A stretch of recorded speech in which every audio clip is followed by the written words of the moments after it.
Hello friends, rainbow heaven counter ম্যানুফ্যাকচারিংয়ের নতুন আর একটা প্রজেক্টে তোমাদের সকলকে জানাই স্বাগতম। আরও একটা নতুন প্রজেক্ট মকটেল বার নিয়ে তোমাদের সামনে উপস্থিত হয়েছি। নতুন রকম একটু করার চেষ্টা করেছি। আর এই যে বারটা দেখতে পাচ্ছ, এই বারটা আমাদের ডানকুনিরই এক ভাই মকটেল করে, সেই অর্ডারটা দেয় এবং তার মকটেলের নাম হচ্ছে স্টার মকটেল। চেষ্টা করেছি সেই স্টারের ছোঁয়া দিয়ে পুরোটা সাজানো। আশা করি তোমাদেরকে ভালো লাগবে। আর যে ভাই অর্ডার করেছে আমাদের রোহিত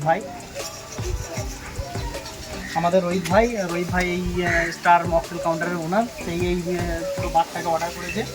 চেষ্টা করেছি সেই স্টার দিয়ে পুরোটা সাজানোর চেষ্টা করেছি এবং এখন ভাইয়ের থেকে জেনে নেবো যে তার এই বার কাউন্টারটা কেমন লেগেছে এবং তার পছন্দ হয়েছে।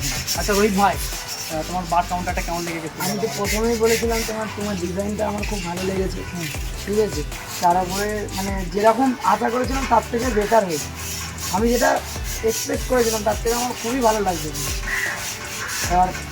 এবার এরপরে তো আরও আমি করাবো। ঠিক আছে, সবসময় চেষ্টা করি মানে কাস্টমার মানে যারা অর্ডার করবে তাদের রিকোয়ারমেন্ট, তাদের বাজেট অনুযায়ী করার চেষ্টা করি। কারণ সে অনেক টাকা ইনভেস্ট করে যেহেতু প্রথমে ব্যবসা করছে। ভাই অধিকাদিন ধরে মকটেল কাউন্টারের সঙ্গে ব্যবসায় জড়িত এবং মকটেলে কাজ করে, সেই জায়গা থেকে আজকে নিজের একটা বেস তৈরি করেছে স্টার মকটেল।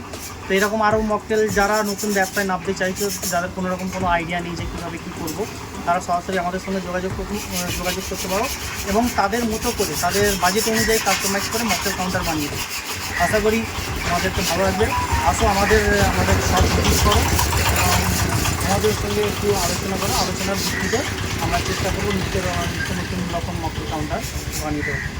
দেখা হচ্ছে তোমাদের সঙ্গে নেক্সট কোনো প্রজেক্টের সঙ্গে, নেক্সট কোনো মকটেল কাউন্টার বা অন্য যে কোনো কাউন্টারের সঙ্গে। Good bye.